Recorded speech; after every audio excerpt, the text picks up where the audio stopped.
Okay. Hello everyone, so today I'm going to be painting something similar to this, but I'm going to be using burnt umber and gamboge hue. I say something similar, I think more of a sort of the same kind of technique, but I wanted to do it in different colours, and we'll see, we'll mess around, we'll see what happens. So I'm going to be using burnt umber and gamboge hue, I think I just said. Yeah. I'm going to try and keep them as my only colours. So today I have a friend in here with me. I have my dog. So if you hear anything, it's him. Can you see this? Right. So I'm going to go ahead and I'm going to basically do what I did here, and I'm just going to draw a line. I say a line, a wobbly line. Oops. Oh. Ooh. Okay, hang on a minute. No, it's here. Great start to a demonstration. Drawn the line wrong. There we go. Okay. So I'm going to. I might use this brush just to wet the sky section of my painting. So this is the biggest brush I've got. I did used to have a really bigger brush, but I think I used it for Mod Podge, and I didn't clean it properly because it's kind of sealed. It's sealed together. It doesn't bend like a paintbrush should anymore. Get my burnt umber.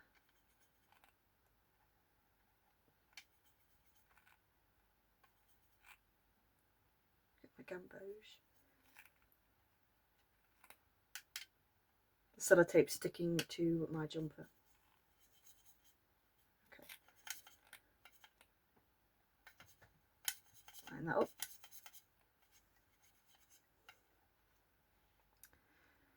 And then I'm going to start dropping in my colour.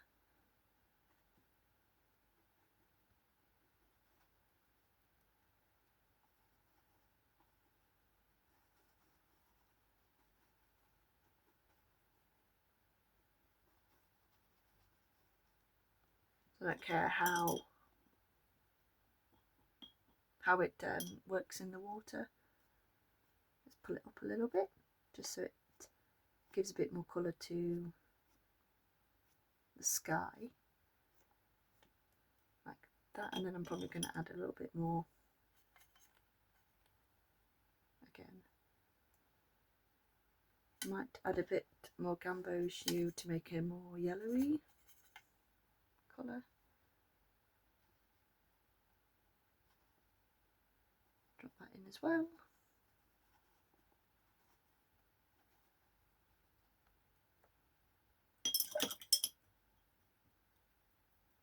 Just going to move my, I know you can't see where my glass, it's holding my water, you can't see it, but I almost knocked it, so I've just moved it away a little bit so I can mess around with the sky here, like that. I'm just going to keep basically pulling it up until I'm happy, and then I'll let it dry before I do another layer of trees that are darker in front. So I like how that looks. So now the question is, do I wait for it to do I wait for it to completely dry, or do I drop in a little bit of colour at the bottom? I might grab a smaller paintbrush, detail brush. Oh, look! Oh, I don't even know what colour that is. It looks like indigo. Oh, and it's on. Where's this colour coming from? Is it on the paintbrush? Okay. Now I'm scared of not knowing where that colour's coming from and smudging it somewhere, but we'll just have to hope that that doesn't happen. Anyway, as I was saying, get a bit of this darker mix that I made here.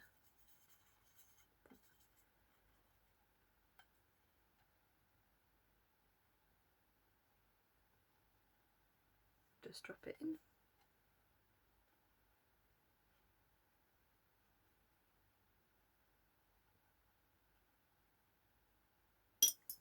I'm going to get a bit of burnt umber by itself with no gamboge. Just put it in the corner here a little bit. Let's add a bit more water to it, because I want, when I do the line of trees, once this is dried, I want my burnt umber to be most pigmented so it can cover the yellowy colour that I've made. So I want burnt umber a little diluted to drop it in, but not, don't want it too dark is basically what I mean. I want it, still want it darker than this colour, the background colour, but I want it still a little bit diluted. Drop that in.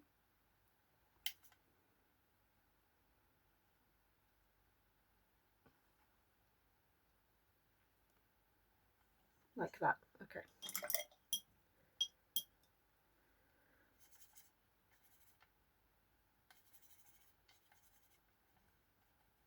Okay. Add a little bit on my brush. So hopefully as I do this, this brush should become dry, like a dry brush. So if I touch a little bit of that, a little bit of the sky, I just sort of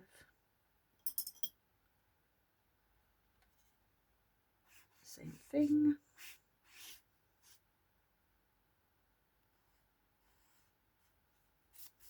That. Same again down here.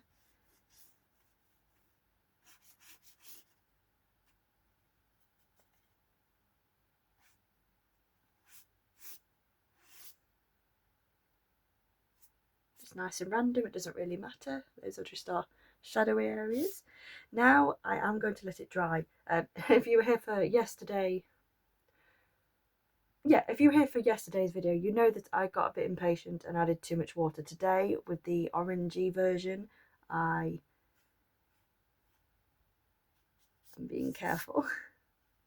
Because I did wonder about, I did mention in that video that I wanted to paint another version of this, possibly in this colour scheme,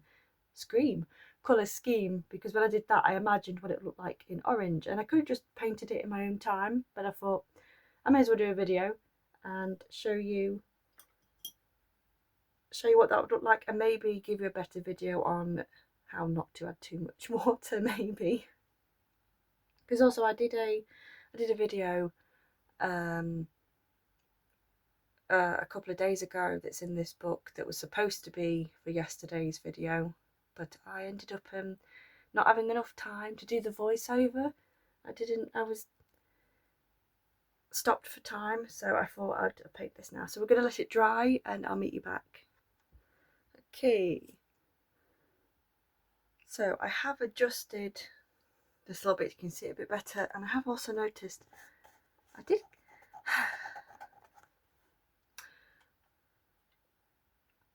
I found where it came from. I think it's on the side of my palette. That's going to annoy me, because never mind, it's fine. Whenever I say I'm going to do a bordered sketchbook where it's all paintings of all borders and it's all going to be pristine, never is. I've tried it, doesn't work. Anyway, so now I'm going to go and do the bit that I talked about, which is just burnt umber as dark as I can get it without adding indigo or Van Dyke brown or anything. So, big sigh, because I hope this is dry enough. Let's give it a go.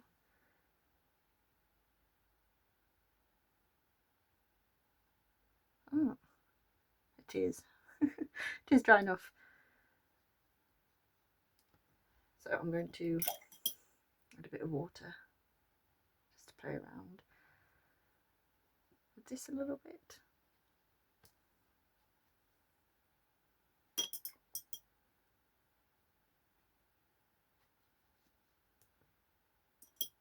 And then do that again.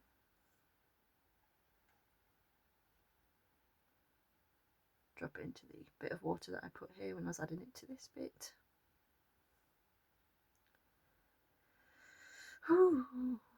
Sorry, another big sigh. There we go.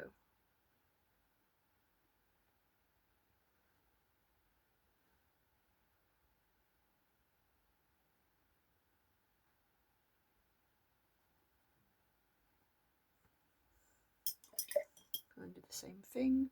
Wet my brush and then play around. So I'm doing a lot of relieved sighs here. I don't know why this made me not stressed. I'm not actually stressed, but I don't know why this made me a bit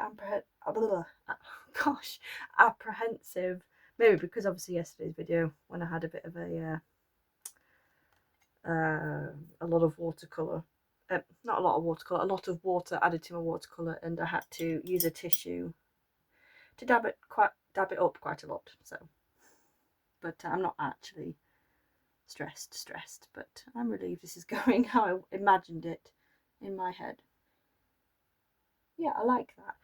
So then what I'll do is when that's dry, I'll do white pen to draw that, probably do a fence here. Now I wanted to make this nice and simple. That was the idea for anyone to paint, so I might leave this blank. Yeah, I might leave that blank. I might use a black pen to add finer details, so another fence. So yeah, so again, leaving it to dry, and I will come back once this is dried.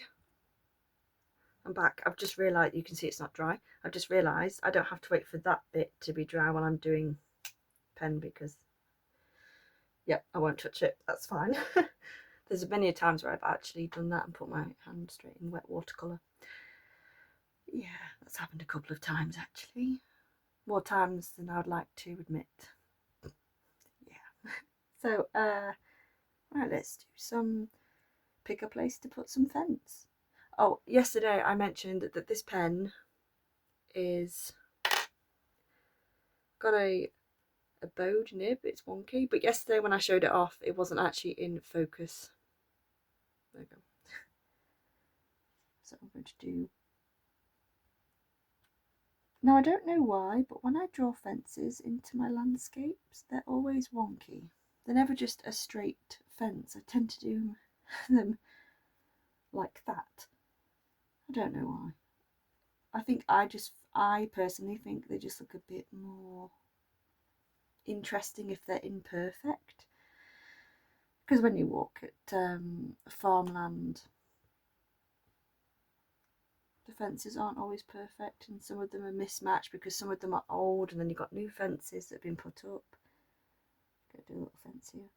Sorry, I'm still having a sigh of relief. I'm very happy with how this turned out. I'm liking it, so.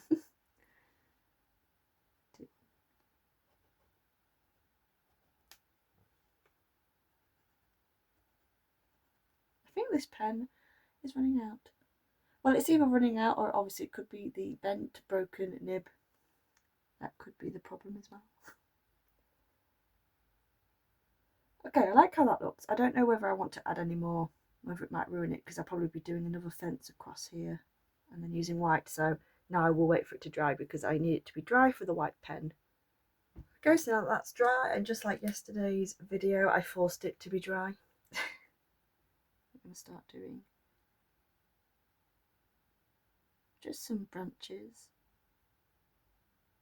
I found I really like doing this. It spends oh gosh, wow, my vocabulary is taking a hit today.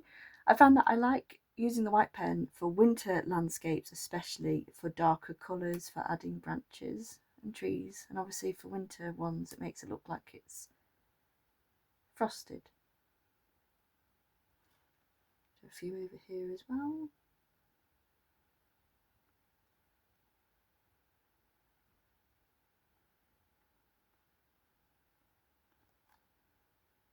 And obviously this is optional if you're following along. If you don't have a white pen or anything, you don't have to do this, or you can use a black pen. Doesn't matter, I just like using a white pen because I think it's cool. I'm going to use my black pen to do a fence, although I just thought about it, I don't think I've ever tried it before, but I could always do a white fence, the way I've done with the trees. On my next painting, if I do something similar like this, I must try that actually. Do a white gel pen for the main, I say main fence, it's not really a main fence, you can't really see it that well, maybe I should have tried it. I'll put it on my list of things to try. Okay. Yep, that's nice and simple.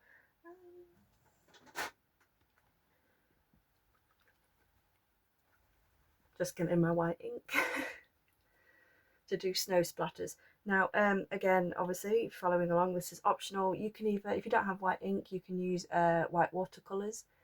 I've done that many times in my oil paintings. I've used just white watercolour ink, gel pens, Posca pens, just acrylic pens, but I'm using ink. Ooh, that might be dangerous putting that there.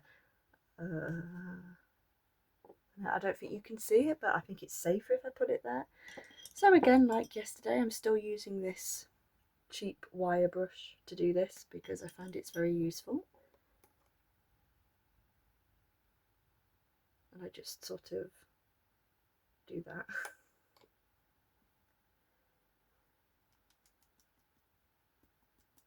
And what I kind of do, I kind of wet this brush first and then wipe it on the side of the glass, just because then it, if the brush is a bit wet, it kind of changes. See, I didn't put a lot of water on that one. As you can see, they're darker and they're thicker splatters. So depending on whether you want heavy snowfall or light snowfall.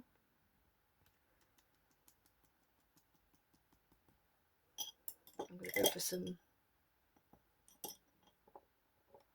light snowfall now. Or maybe not. I tried to. I did wet the brush, but no, it is. It's lighter. Maybe only slightly. Yeah, it's lighter. There you go. And I like how it looks. So I think that is about finished. I'm not sure there's much more I can do to it, and I like how it looks. I'm really happy with it, actually. Despite me hearing a lot of sighing at the first part of the painting when I was trying to concentrate not to ruin it. So I guess now the bit is peeling off the tape. Yes.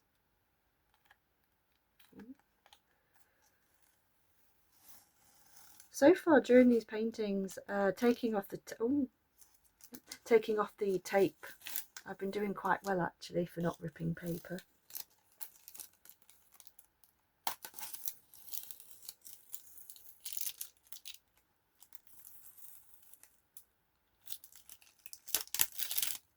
Oh, luckily enough, another success. Now, you're probably going to hear my chair. I'm going to stand up and see what you can see. Just sort of, there we go. It was a little bit wonky. For some reason, I need to adjust how my ring light sits. It's lopsided, and I need to adjust. Oh, I can see it. It's the connection bit that connects the ring light to the stand. It's kind of, I'll figure it out. Anyway, here is my painting. Thank you all so much for watching. I hope you enjoyed. Please feel free to leave me a comment, any questions. Bye.